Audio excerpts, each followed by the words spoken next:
It is said that Nero played the fiddle while Rome burned. In the last days, the people of Yah will be singing while the earth goes into judgment. Hi, this is Barry Phillips, a 10-minute Torah, day 4 of Bashalach. We are in Exodus, Shemot, chapter number 15. Let's start with verse 1. Then Moshe and the children of Israel sang this song to Yahweh and spoke, saying, I sing to Yahweh, for he is highly exalted. The horse and its rider he is thrown into the sea. Yah is my strength and song, and he has become my deliverance. He is my El, and I praise him, Elohim of my father, and I exalt him. Yahweh is a man of battle. Yahweh is his name. He has cast Pharaoh's chariots and his army into the sea, and his chosen officers are drowned in the sea of reeds. There is an interesting tidbit to be understood from the Hebrew language concerning this verse.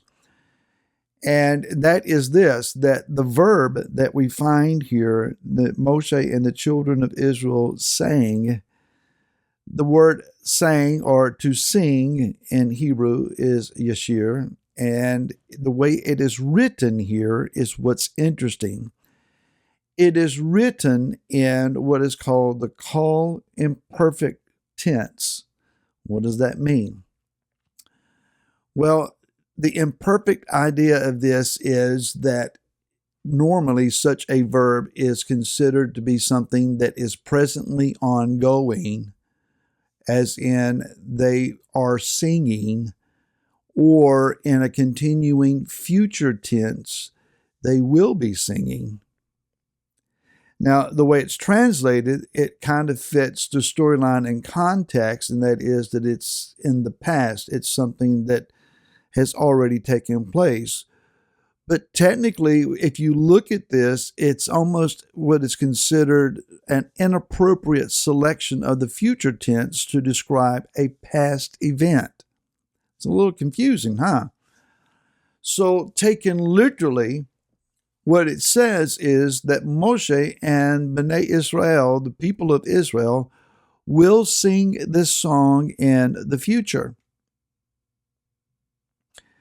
So we have a prophetic potential insight here, and that is that while we can understand that they did in fact already sing this song, that past event will be potentially, I'm not making a doctrine here. This is just I'm looking at the text. It may be saying to us that not only did they sing, but we also will sing the same song in the future. So what is it that we may be singing? That Yah is highly exalted. Well, I can see that. And that the horse and its rider, he is thrown into the sea. No, wait a minute. Who's riding horses militarily much these days? Really, no one.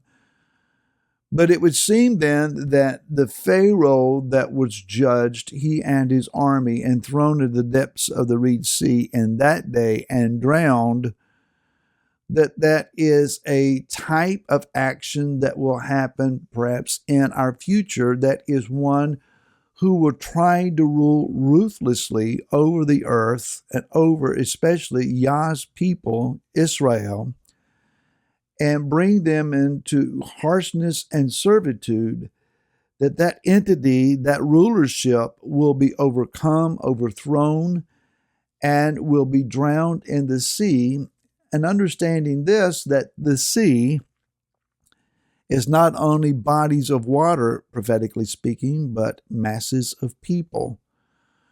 So there's a lot of different ways that one could look at this. So Moshe may stand in the future as our choir director and cause Am Israel to start singing this song again at the time of the resurrection of the dead.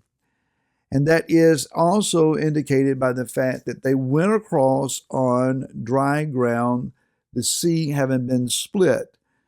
and that this splitting of the sea and moving across from one side to the other is a foreshadowing of the future resurrection of the dead. So, in rejoicing that Yah has given to us resurrection life, that mortality has put on immortality, and that corruption has taken on incorruption, and that we have been changed as in a moment, like the twinkling of an eye, as Rav Shaul wrote to us, and that death has been now swallowed up in victory, that those that are alive and remain have joined those that have been taken from their graves, and we are with Messiah in the air, being returned to the earth to reign with him. We're going to have a lot to rejoice about. And in that rejoicing, we will see victory. We will see a reason to dance, to sing, to praise, because our Messiah has become our earthly king.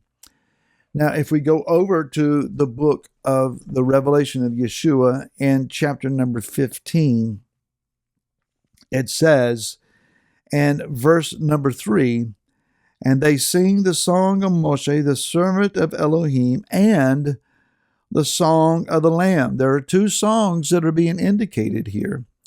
One, the song of Moshe, is what we read in the continuing of chapter number 15, and it goes on prophetically describing how that Yah has overcome the armies of Pharaoh. But it says that they sing the song of Moshe, and then it says they sing the song of the Lamb, saying, and here's the song of the Lamb, great and marvelous are your works, Yahweh El Shaddai, righteous and true are your ways, O sovereign of the set-apart ones. Who shall not fear you, O Yahweh, and esteem your name?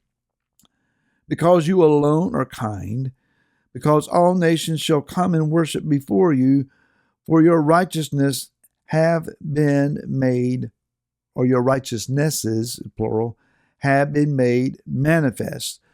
The result of the singing of this song is then that bowls of judgment are given to 7 messengers who come and each in their turn and pour out the bowls of Yah's wrath upon the earth. That is, that Pharaoh's systems will now be thoroughly overthrown. That there's no doubt that Yah is exacting revenge for his harsh treatment of those that he calls his people.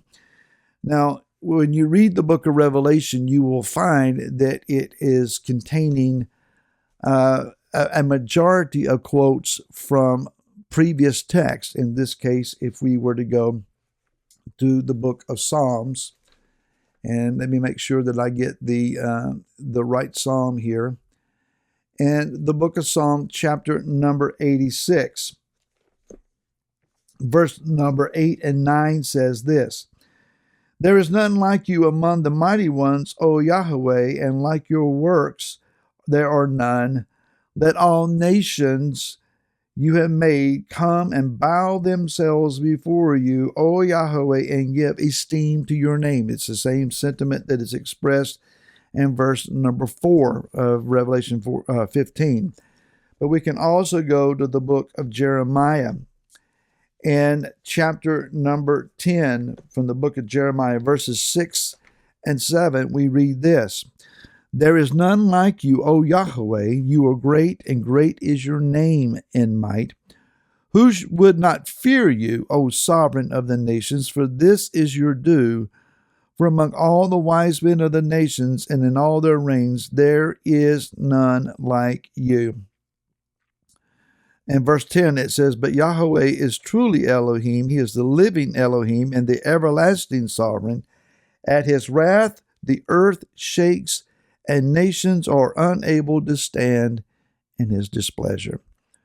So the psalmist and the prophet Jeremiah and the apostle Yochanan, John, all agree with what is being said here in our text today, that Yah is indeed great and that he is overthrown. And these are songs that we might need to learn so that we can be advanced at choir practice and not act like this is the first time we heard this music.